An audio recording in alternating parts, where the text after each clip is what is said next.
Hello there, Sir from 17 once again, introducing you to my Dark Souls video walkthrough. I've just warped from a bonfire probably down here to the Daughter of Chaos, and I am making my way towards the Demon Ruins, because the first place I enjoy to take down is generally Izalith and the Bed of Chaos. And a lot of people who know the game, who are watching this and are thinking, why the hell would I tell new players to take on the Bed of Chaos first?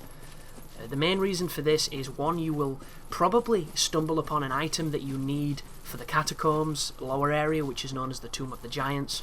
But also, if you can put up with the Bed of Chaos and the bullshit that ensues, you will not have any trouble beating the rest of the game.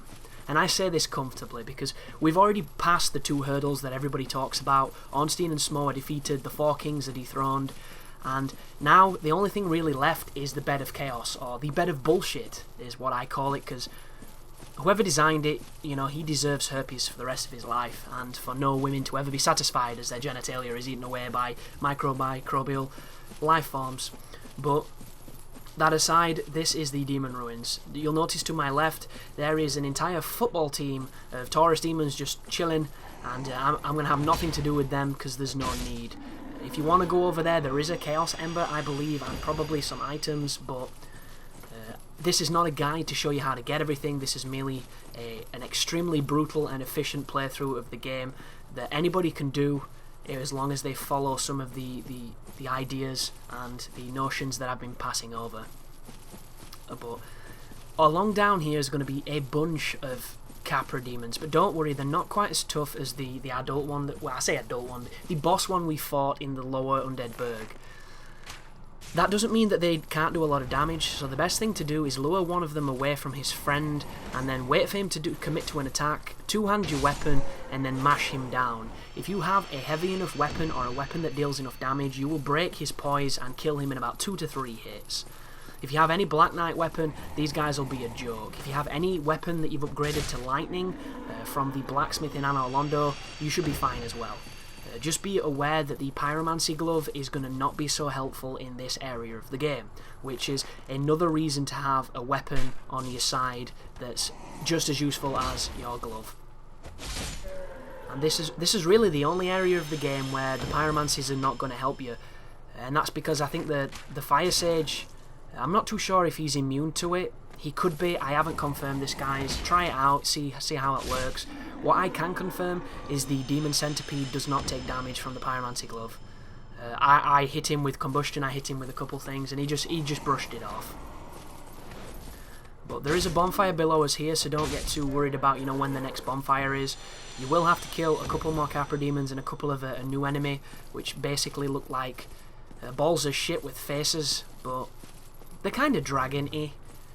They almost remind me of, you know, the dragons from Dragon Ball Z, because Akira Toriyama had this fascination with making, you know, short, stubby, fat dragons. I'm not too sure why. Maybe they went down really well with Japanese audiences. But this direction leads to the bonfire. There's also a giant worm guarding it, and these are a pretty funny enemy, these giant worms. They don't do much, but if they hit you, they can do some serious damage. So what I like to do is I like to do a jump attack, and then I like to get the hell out of dodge. And you usually will have enough time.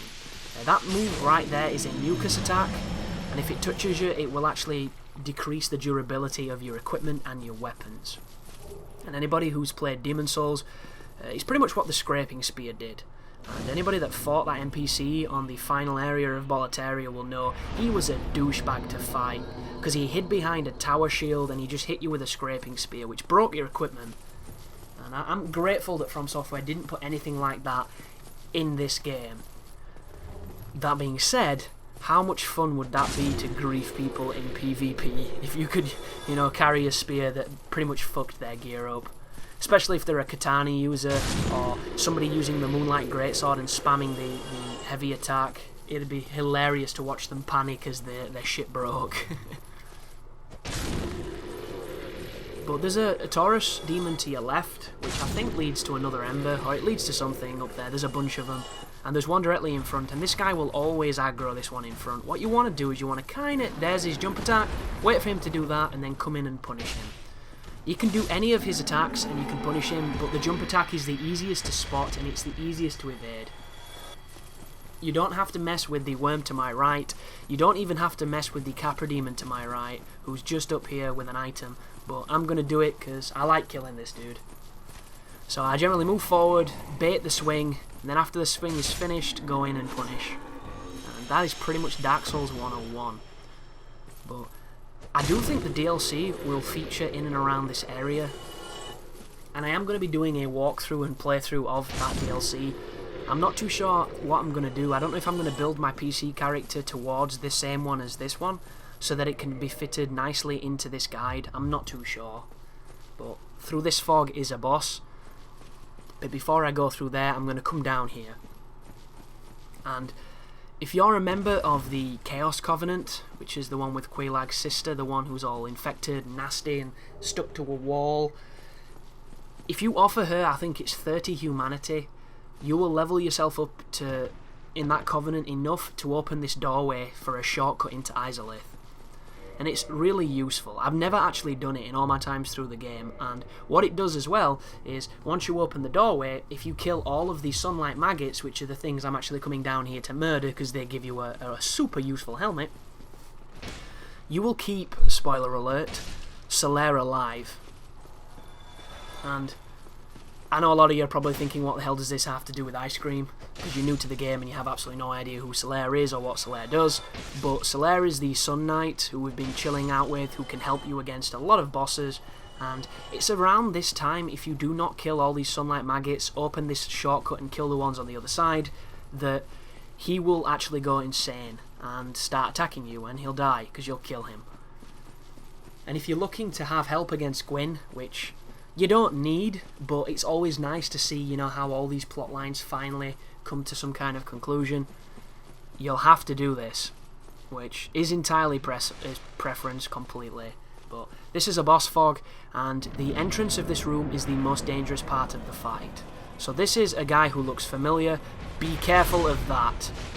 That move is pretty much the one he leads with because of the distance you are from the boss. It does insane damage.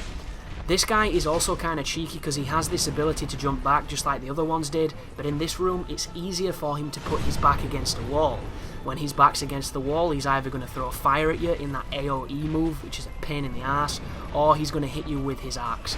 And his axe right there is a 2-hit combo, I believe. There's the second hit, yeah, then he stops. So whenever he does that, it means he's going to float up like Pete's Dragon, and then you can come over and slap him about like some alcoholic Pete's Dragon. And luckily enough for me, I have a weapon that is ridiculously powerful against that boss.